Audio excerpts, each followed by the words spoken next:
Buenas tardes, mi nombre es Diana Laura y hoy voy a presentar sobre la independencia de México. Sobre la independencia, 1810 a 1821. La independencia de México, que fue la consecuencia de un proceso político y social, fue resuelto por vía de las armas que puso en fin el dominio español en los territorios de Nueva España. Mientras que la guerra por la independencia mexicana tuvo su antecedente en la invasión de Francia a España en 1808 y se extendió desde el Grito de Dolores el 16 de septiembre de 1810 hasta la entrada del ejército trigarante a la Ciudad de México el 27 de 1821. Cambios en la estructura social y política derivados de las reformas borbónicas, a las que se sumó una profunda crisis económica en Nueva España, que también generaron un malestar entre algunos segmentos de la población. A partir de 1810, el movimiento independentista pasó por varias etapas. Soberanía de Fernando VII sobre España y sus colonias. Leyes borbónicas que le quitaban los privilegios a los criollos, ya que solo se los daban a los españoles. La habilitación de la Constitución de Cádiz en 1820 alentó el cambio de postura de las élites novohispanas, que hasta ahí habían respaldado el dominio español. Al ver afectados sus intereses, los criollos monarquistas decidieron apoyar la independencia de Nueva España, para lo cual buscaron aliarse con la resistencia insurgente. Agustín Iturbide dirigió el brazo militar a los conspiradores y a principios de 1821 pudo encontrarse con Vicente Guerrero. Proclamaron el Plan de Iguala, que convocó la unión de todas las facciones de insurgentes y contó con el apoyo de aristocracia y el clero de Nueva España. Esta Nueva España se convirtió en el Imperio Mexicano, efímera monarquía católica que dio paso a una república federal. México después de la independencia.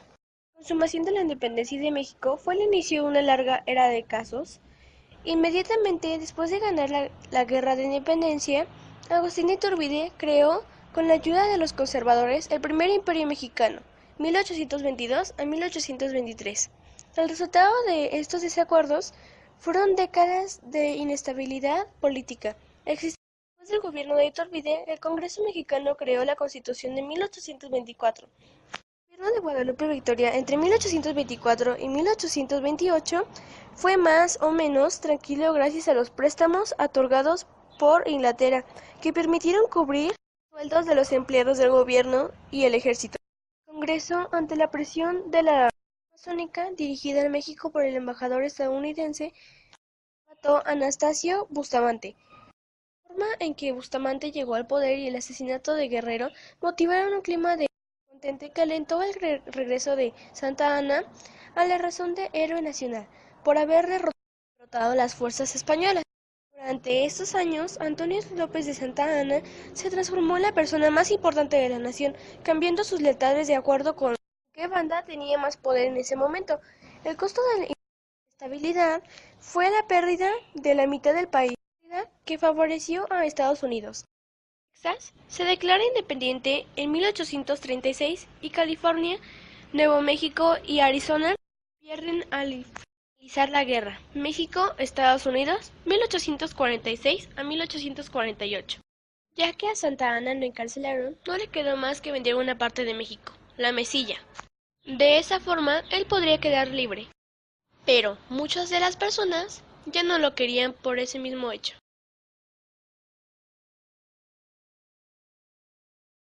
Iturbide. Agustín Iturbide, un militar y político mexicano, quien militó en el ejército combatiendo a los insurgentes.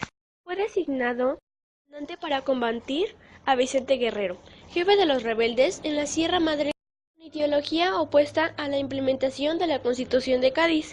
Decidió pactar con las fuerzas insurgentes. Llamó el Plan de Iguala en febrero de 1821. Fue un documento político en el cual declaraba a México como país tolerante e independiente.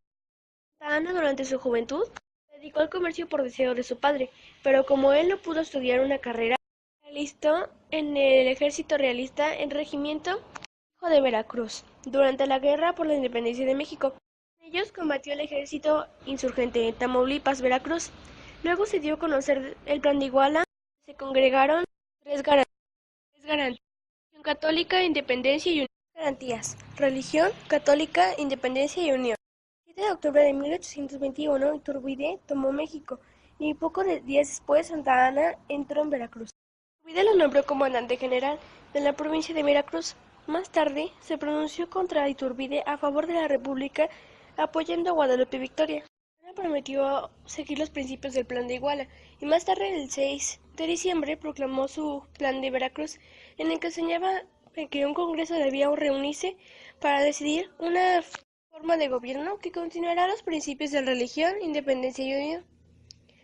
Santa Anna perdió batallas al principio, pero con el apoyo de los otros líderes rebeldes derrotó las fuerzas de Iturbide. En 1833 Santa Anna ganó las elecciones para presidente por parte del Partido Liberal, pero él tenía muchas ideologías conservadoras. En su gobierno Santa Anna apoyó a los conservadores. En 1836 Santa Anna, al frente del ejército, fue derrotado y capturado por el ejército texano, al mando de Samuel, en la batalla de San Jacinto. Por lo tanto, Santa Anna se vio obligado a firmar los tratados que concedían la independencia de Texas.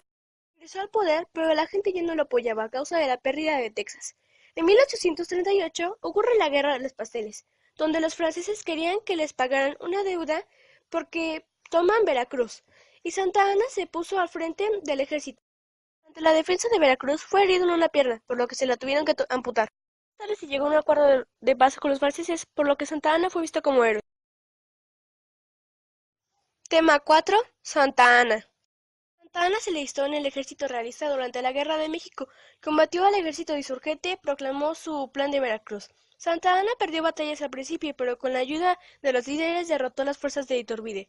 En 1836 Santa Anna fue derrotado y capturado por el ejército texano al mando de Samuel.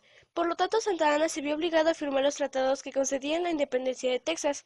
Después fue liberado, pero las personas ya no lo apoyaban, hasta que en 1838 ocurrió la Guerra de los Pasteles. Los franceses querían que les pagaran una deuda, por lo que tomaron Veracruz. Santa Anna se puso al frente del ejército. Durante la defensa fue herido de una pierna, por lo que se la tuvieron que amputar. El 1 de marzo de 1854 proclamaron el Plan de Utah en contra del presidente Santa Anna. Establecieron donde se encontraba exiliado el ex gobernador Benito Juárez. A causa de una sus compañeros fueron encarcelados en el convento de San Domingo. Porfirio intentó visitar a Pérez, pero su familia lo intentó desanimar, diciéndole que los de Santo Domingo no se pueden escalar, pero Díaz logró escalar las torres del convento con ayuda de su hermano. Siempre el mismo gobernador exilió a Pérez y ordenó la captura de Díaz por haber estado públicamente en contra de Santa Anna y a favor de Álvarez, llamándolo su excelencia el señor general don Juan Álvarez.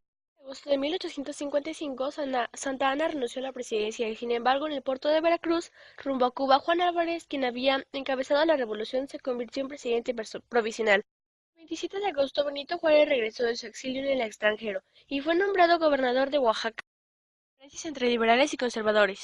Los liberales querían una república federal, en la que cada estado se gobernara por sus propias leyes. No estaban de acuerdo con la Iglesia de que tuviera tantas propiedades, ni en las grandes haciendas. Todos los ciudadanos fueran iguales ante la ley, sin privilegios para el clero o los grupos indígenas. Ideas de ilustración, y en las grandes haciendas. Todos los ciudadanos fueran iguales ante la ley, sin privilegios para el clero o los grupos indígenas. Querían ser autónomos y tener ideas de ilustración y un presidente. Los conservadores querían establecer una república centralista, querían un emperador o rey. En posición liberales estaban a favor de la existencia de fueros, es decir, los privilegios que gozaba el clero. Los conservadores pensaban que las grandes propiedades de la Iglesia, las propiedades común de los pueblos y las grandes haciendas eran totalmente legítimas. Opinaban esas propiedades garantizaban la estabilidad, monarquía constitucional.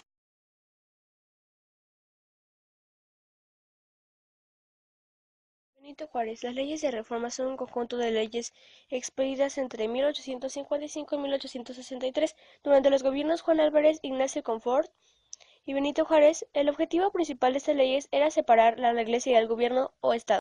Los conservadores, apoyados por la Iglesia, organizaban un movimiento en modo de estallo en diciembre de 1857, al mandato del general Félix Zuluaga, bajo el presidente de la República, Ignacio, quien, a pesar de haber jurado la Constitución, consideraba que era posible gobernar con ella.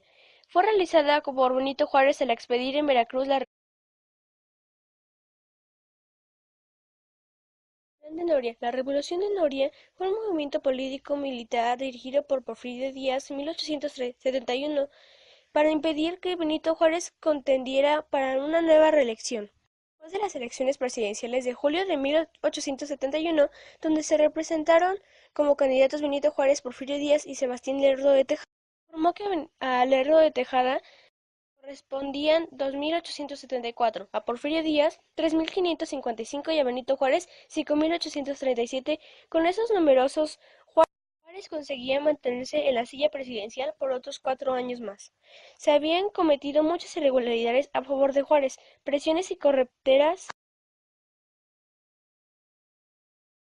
Plan de Tuxtepec, 10 de enero de 1876. El Plan de Tuxtepec fue una declaración que buscaba destituir el gobierno de Sebastián Lerdo de Tejada. Fue elaborado por Porfirio Díaz y anunciado el 10 de enero de 1876. Al fallecer Juárez, Lerdo asume interinamente hasta que se celebraron elecciones en 1876. En estas nuevas elecciones vuelve a presentarse Díaz contra Sebastián Lerdo de Tejada, que aspira a su reelecto. La rebelión de Díaz obtuvo su triunfo definitivo en la batalla, tanto que Lerdo de Tejada como Iglesias se vieron forzadas a salir exiliadas de México. Porfirio Díaz llega a la presidencia en noviembre de 1876. El general Porfirio Díaz asume el poder presidencial de facto tras la derrota militar del presidente Sebastián Lerdo de Tejada y su huida de la capital. Se designó jefe del ejército restaurador y combatió durante varios meses contra el gobierno establecido por Lerdo. El 6 de diciembre, Díaz nombrará como presidente interno al general Juan Méndez, quien a su vez designará a Díaz jefe. La paz porfiriana. Durante el largo gobierno de 34 años de Porfirio Díaz se logró, sobre todo en sus etapas iniciales de la paz porfiriana, etapa de inestabilidad social y política y desorden económico en México que se vivió después de varias guerras e intervenciones extranjeras.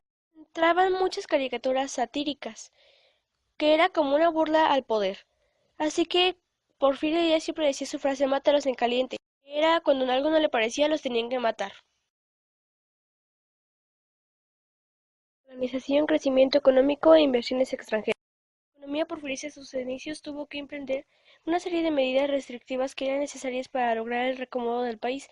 La política económica del Díaz, de la misma manera que Juárez, propuso las leyes de reforma, un país abierto e inversiones extranjeras. Apareció la clase obrera y la clase media, igualdad social e indicios de pensamiento revolucionario. Cuando los ricos se hacían más ricos porque les daban beneficios y los pobres se hacían más pobres ya que les cobraban impuestos. Era el que decía que no quería más reelección. Las personas se enojaban y iban a hacer un plan para sacarlo.